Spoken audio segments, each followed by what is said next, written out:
So I'm trying to take apart this VZ52 rifle, and my problem is I can't take this part off. This is at the tip of the barrel. You're supposed to be able to press in through this hole and then to easily push this out this way. But watch what happens when we do it.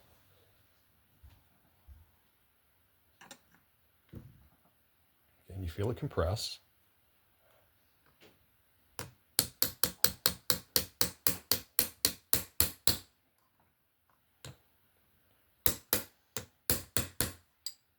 It's not budging. Okay, press it in again, please. Because you're pushing straight down.